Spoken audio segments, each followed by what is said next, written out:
అందరికీ నమస్కారం. ఎన్నికల ప్రచారం చివరి రోజున మిమ్మల్ని అందరినీ ఒక వీడియో మెసేజ్ ఇస్తే మన భవిష్యత్తు గురించి ఆలోచించే మార్గంలో మీరు కూడా జాగ్రత్తగా ఓటు వేస్తారని మనస్ఫూర్తిగా కోరుకుంటున్నాను. 13వ తారీఖున మన భవిష్యత్తు మార్చే రోజు. మీరందరూ కూడా జాగ్రత్తగా ప్రతి ఒక్కరూ ఓటుకు హాజరయ్యే విధంగా దయచేసి మీరు ప్లాన్ చేసుకోండి. ఒక్కసారి మనం గ్రామాల్లో వార్డుల్లో పర్యటిస్తున్నప్పుడు ఎంత అద్భుతమైన స్పందన ఉందో, ఇతర రాష్ట్రాల నుంచి దేశాల నుంచి కూడా మన యువత పెద్దవారు అందరూ కూడా తరలి వచ్చేది ప్రజాస్వామ్యాన్ని నిలబెట్టడం కోసం.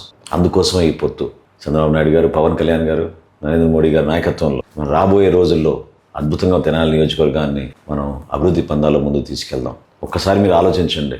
గత 5 సంవత్సరాల్లో ఈ ప్రభుత్వం చేసిన సంక్షేమం కాదు, సంక్షోభం ప్రతి ఒక్కరిని ఇబ్బంది పెట్టింది, ప్రతి వర్గానికి దెబ్బ కొట్టింది. మన రాష్ట్రంలో పెట్టుబడులు రాకుండా చేసింది, యువతకు భవిష్యత్తు లేకుండా చేసింది. ఖచ్చితంగా మనం చేసే అనేక కార్యక్రమాల్లో ముందుగా ఉపాధి కల్పన, ఈ ప్రాంతాల్లో సంపద కూడా మనం సృష్టించే విధంగా, మెరుగుపరిచే విధంగా చేయాలి. అభివృద్ధితో పాటు సంక్షేమం ఏ విధంగా చేయగలుగుతామో మంచి ప్రభుత్వం మనం ఏర్పాటు చేసి తప్పకుండా రాష్ట్ర ప్రజలకు అంకిత భావంతో పనిచేద్దాం.